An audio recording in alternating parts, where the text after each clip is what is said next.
사과가 하늘로 떨어지다. 내 믿음대로 되리라는 성경 구절이 있다. 이 말은 정말 진리다. 당신은 언제나 가질 준비가 되어 있는 것만을 얻는다.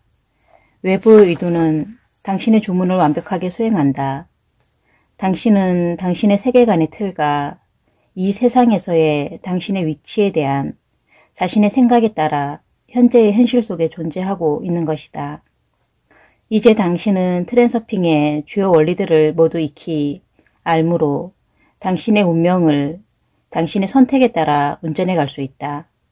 당신의 운명은 당신의 개인적 선택과 믿음에 발맞추어 형성되어 갈 것이다.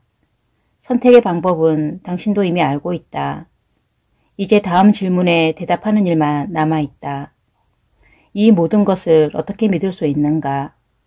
이미 말했지만 사실을 직접 목격하게 해주기 전에는 마음을 확신시킬 수가 없을 것이다.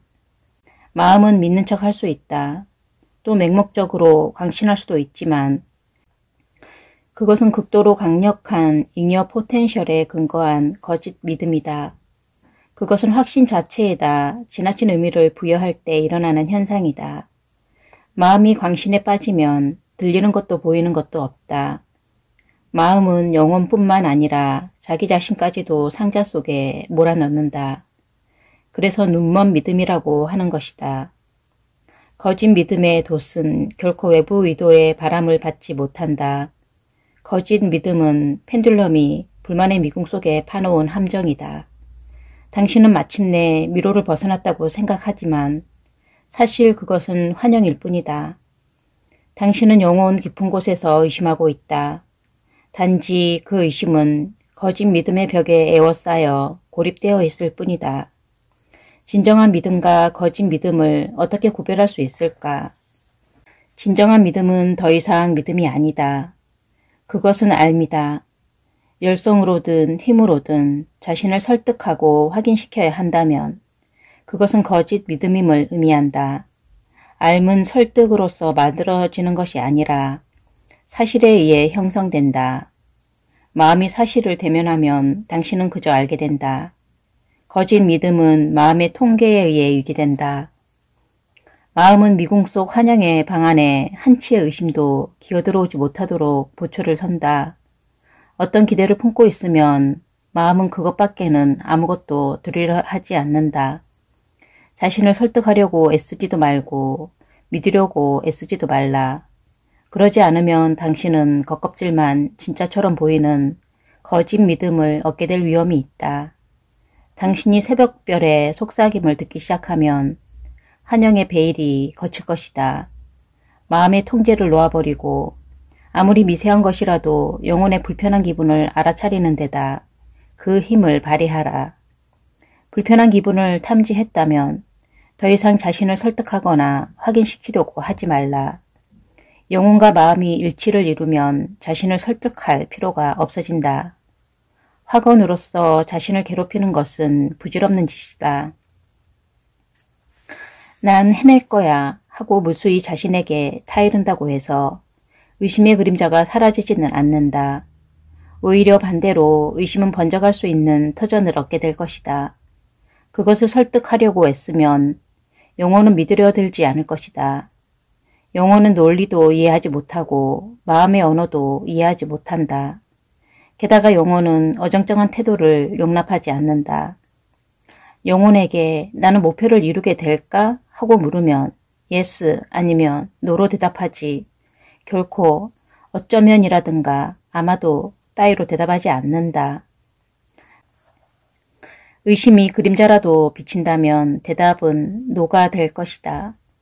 그러니 영혼이 의심을 품는다면 영혼을 설득하거나 확신시키는 것은 불가능하다. 그러면 어떻게 해야 하는가? 그 대답은 위의 말 속에 있다. 영혼은 어정쩡한 태도를 용납하지 않는다. 의심은 당신이 무엇을 완전히 믿는 것이 아니라 어느 정도까지만 믿을 때 일어난다. 영혼은 조금을 전혀로 바꿔놓을 것이다. 영혼은 믿지도 않고 의심하지도 않는다. 어떤 일이 일어날지를 그저 알 뿐이다. yes 아니면 no다.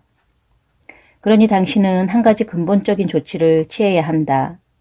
믿음이라는 말을 당신의 관념들 속에서 없애버리고 그 대신 알물 그 자리에 갖다 놓으라. 마음이 이런저런 일이 일어나리라는 것을 그저 알기만 한다면 영혼은 설득이 필요 없이 거기에 동의할 것이다. 당신은 지금 당신이 이 책을 손에 들고 있다고 믿는가? 아니다. 그런 말조차 필요 없다. 당신은 책을 손에 들고 있음을 그저 안다. 그것이 전부다. 그러나 믿음이 있는 곳에는 언제나 의심의 여지가 있다. 믿음이라는 개념을 버렸으니 이제 자신에게 당신의 소원이 이루어지리라는 것을 알도록 허락하라. 당신은 이것을 안다. 법칙이 그러하니까. 가지겠다고 결정하면 목표는 이루어진다. 그리고 당신의 문을 지나 움직일 때 행동하겠다는 결정을 실현시킬 수 있을 것이다. 선택은 당신의 손에 달렸다. 당신이 주인이다. 그러니 당신이 선택을 했다면 그런데 안 되면 어쩌지? 하는 식의 생각은 한마디로 이 대목과 상관없는 얘기다. 어떤 일이 두 가지 경우, 즉 잘 풀려가는 경우와 꼬이는 경우로 전개될 수 있다고 가정해보자. 그것이 잘 풀려 가리라고 자신을 설득하고 믿게 만들려고 애쓰는 것은 부질없는 짓이다. 하지만 이제는 아는 것이 있다. 당신이 스스로 골라 잡는다. 알미야말로 자신감을 세울 수 있는 토대다. 남은 일은 한 가지 사소한 일뿐이다. 이 알물 얻는 것. 그러려면 이 알매에 익숙해지고 그것을 받아들일 필요가 있다. 세월과 함께 사람들은 전화, 텔레비전, 비행기 등등 온갖 희한한 것들에도 곧잘 익숙해진다. 정말 믿기지 않는 것들도 꽤 많지 않았는가? 슬라이드 기법을 적용하라. 이 알물 당신의 머릿속에 품어서 먹이고 길러야 한다. 외부 의도가 그것을 사실로 만들어줄 때까지. 그러나 당신이 해야 할 일은 자신을 설득하는 것이 아니라 목표가 이루어질 것임을 당신이 알고 있음을 수시로 자신에게 상기시키는 것이다. 목표를 생각할 때 당신은 다시 자기도 모르게 습관적으로 의심을 하고 목표를 이룰 방법을 궁리하고 있는 것을 발견할 것이다. 의심은 물론 있을 것이지만 당신은 그것을 알아차리고 바로잡아야 한다. 성공은 나의 선택에 달린 것임을 나는 안다. 나는 나의 선택을 내렸다. 그러니 주저할 것이 무엇이 있겠는가? 의심은 점차 사라질 것이다. 믿음은 없고 오로지 암만이 있는 곳에 의심은 존재할 수 없다. 의심을 쫓아내려고 너무 애쓰지만 말라. 의심의 존재에 저항하지도 말라. 하루를 마무리할 때 의심을 하면 반드시 실패하는 것은 아니라고 자신을 다독거려 주라. 의심이 있다는 것은 그저 다소간 울퉁불퉁한 길을 만나는 것일 뿐이다. 다시 강조하겠지만 꼭 명심해야 할 것은 이것이다. 목표에 도달할 것인지 말 것인지를 결정하는 것은 당신이다. 그러니 걱정을 할 이유가 없다. 의심이 올라오기 시작하는 순간마다 이 사실을 기억하라. 당신의 나쁜 습관에도 다시 주의를 환기해야 한다. 잊어버리고 반쯤 잠든 상태로 사는 것 말이다. 새로운 알은 잊어버리기가 쉽지만 오래된 습관은 좀처럼 사라지지 않는다. 언제나 기억하라. 당신은 당신 운명의 주인이다. 나는 예수가 물 위를 걸으면서 특별히 기뻐했다고 생각하지 않는다. 당신이 땅 위를 걷는 것을 다수롭게 여기지 않듯이 그에게는 그것이 당연한 일이었다. 물 위를 걷는 것에 대해 모든 의심과 걱정과 감정을 내려놓을 수 있다면 보통 사람들도 그렇게 할 수 있을 것이다. 믿기지 않는가? 하지만 인간의 역사 자체가 믿기지 않는 일들로 인한 경악의 철없는 연속이었다. 예를 들어보자. 새덩어리가 하늘을 날기는커녕 물 위를 돌아다닐 수도 없는 일이다. 하지만 사람들도 그것을 두 눈으로 보고 나서는 더 이상 그것의 가능성이나 그것이 실제로 일어날 수 있는 일인지에 대해 왈가왈부하지 않게 됐다. 의심을 끌고 다니면 성공의 가능성은 극도로 저하된다. 가능태의 공간에는 두 가지의 인생 트랙이 있다. 그 하나에서는 목표가 이루어져 있고 다른 하나에서는 실패로 고통받고 있다. 의심의 구덩이 속을 뒹굴고 있으면 당신은 실패의 인생 트랙에 주파수를 맞추고 있는 것이다. 그럴 경우에는 성공을 기대하기가 거의 불가능하다. 당신의 사념이 방사하는 에너지의 결과로 나타나는 주변 환경에 의해 실패가 결정될 것이다. 질문을 달리 해야 한다. 될까 안 될까가 아니라 성공을 택할까 실패를 택할까이다. 우리는 평생 동안 사과가 하늘로 날아가는 것이 아니라 땅에 떨어지는 것을 보면서 산다. 그러나 의심에 빠져들 때마다 재빨리 알아차리고 성공은 선택의 문제일 뿐임을 그 자리에서 상기시키기를 계속하다 보면 당신은 그것에 익숙해질 것이다. 이제부터는 어떤 이유로든 사과가 하늘로 떨어지기 시작했다고 상상하라. 하지만 언젠가는 당신도 그것을 받아들이고 익숙해질 것이다. 어쩌겠는가? 그것이 사과의 속성인 것을. 당신도 풍선이 하늘로 올라가는 것을 보고 놀라지는 않지 않는가? 자, 이제 정신을 차리고 내가 방금 당신에게 무엇을 확신시키려고 했는지를 알아차리도록 해보라. 내가 당신을 끌고 믿음을 찾아 미로 속을 돌아다닌 것처럼 보이지 않는가? 당신이 믿었다면 당신은 덫에 걸려든 것이다. 독자 여러분, 기분 나빠하지 마시기를. 나는 그저 마음이 이 절망적인 미로 속에서 얼마나 헤매고 다니는지를 보여주려고 한 것뿐이다.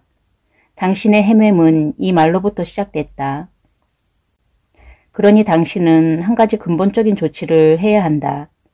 그로부터 믿음을 아직 얻어지지 않은 알무로 대체하려는 시도가 있었다. 하지만 믿음의 근본은 그런 것으로는 바뀌지 않는다. 이것이 바로 펜듈럼이 당신의 믿음을 얻어내기 위해 벌이는 짓이다. 당신은 걱정할 필요가 없다. 트랜서핑은 마음의 덫이 아니다. 내가 이 책에 적은 모든 것도 사색과 궁리의 소산이 아니다. 위의 말들을 믿으라는 요구가 아니라 자유를 위한 희망으로 본다면 우리의 이 짧은 헤맴도 더 이상 덫이 아니다. 타인의 믿음을 필요로 하는 것은 오직 펜듈럼밖에 없다. 트랜서핑에게는 당신의 믿음이 아무런 쓸모도 없다. 아무튼 나는 당신을 확신시키려고 하는 것이 아니다. 나는 오히려 그와는 전혀 다른 목적을 추구하고 있다. 기존의 판에 박힌 세계관을 파괴하여 당신을 조건의 굴레에서 해방시키는 것, 눈뜬 채로 잠들어서 꾸는 꿈에서 당신을 깨워내는 것이 그것이다. 깨어나면 당신은 자신이 꿈을 제어할 수 있다는 것을 깨달을 것이다. 그것을 위해 무엇을 믿어야 할 필요는 없다. 행동하라. 그러면 어떤 일이 일어나는지를 보게 될 것이다. 믿지 말라. 대신 시도해보라. 트랜서핑이 정말 된다는 것을 목격하는 때가 당신이 알게 되는 때다. 아마도 당신은 다음과 같은 주장을 여러 번 들었을 것이다. 승리를 통해서 자신의 힘에 확고한 신념을 가지면 무슨 일이든 해낼 수 있다. 말로는 쉽다. 믿는 대로 되리라. 하지만 이러한 믿음을 어디서 얻을 것인가? 의심을 어떻게 제거할 수 있는가? 물론 의심을 제거할 방법은 없다. 믿음을 얻으려고 욕망하는 것은 노력의 낭비다. 영혼에 의심의 그림자가 드리워지면 그 어떤 확신으로도 그것을 쫓아낼 수 없다. 다만 마음을 속일 수 있을 뿐이다. 마음은 의심을 기억하지 못하는 척할 것이다. 그러나 그것은 여전히 영혼 속에 남아있을 것이다. 절대적인 믿음을 얻으려는 무모한 노력을 버리라. 그보다 더 현실적인 방법이 있다. 목표를 이룰 방법을 고민하지 말고 머릿속에서 목표의 슬라이드를 상영하면서 목표를 향해 걸음을 옮겨놓는 것이다. 이것은 백일몽이 아니다. 이것은 당신에게서 방사되고 있는 사념을 조율하는 구체적인 작업이다. 사실 당신이 가장 두려워하는 것은 실현된다. 그렇지 않은가? 그렇다면 구체적인 작업을 좀 해보라. 당신이 방사하는 사념을 가장 꿈꾸는 그것의 실현에다 의식적, 의도적으로 다시 조율시켜라. 목표가 있는데 그것이 될지 안 될지 모르겠다는 의심도 있다면 그 의심이 끼어들어 방해할 것이다. 그러나 그 의심을 제거할 수가 없을 것이다. 하지만 그럴 필요도 없다. 당신의 마음은 목표가 도달할 수 없는 것이라는 사실을 확인하기 위해서 믿음을 필요로 한다. 믿음은 제쳐두고 방법에 대한 생각도 내려놓으라. 당신의 슬라이드 속에서 살면서 목표가 이미 이루어진 슬라이드에 익숙해지라. 이것이 확신 없이 하는 구체적인 작업이다. 자신에게 이 즐거움을 허락하라. 그러면 외부의 의도가 자신의 일을 하고 사과는 스스로 하늘로 떨어질 것이다. 마음이 사실을 대면할 때 사과가 하늘로 떨어진다. 그러면 마음은 더 이상 통제하려 들지 않고 그저 사실이 일어나게 내버려 둔다. 마음에게 상황이 잘 이해되지 않는 것은 문제될 것이 없다. 중요한 것은 그것이 진짜라는 것이다. 우리는 사람들이 자전거를 타고 다니는 이 세상에서 살고 있다. 사람들이 날아다니는 세상에 가게 된다면 우리도 날기 시작할 것이다. 당신의 목표가 있는 인생 트랙에 방사 에너지를 맞추면 외부 의도의 메커니즘이 가동된다는 것은 이미 이야기했다. 당신은 마음속에서 목표의 슬라이드를 상영하면서 과정을 심상화하고 있다. 그러는 동안 외부 의도의 바람은 가능태 공간 속에서 당신 세계의 물질적 실현점이라는 프리기탐을 서서히 밀어보낸다. 전혀 뜻하지 않았던 곳에 슬슬 기회가 나타나기 시작한다.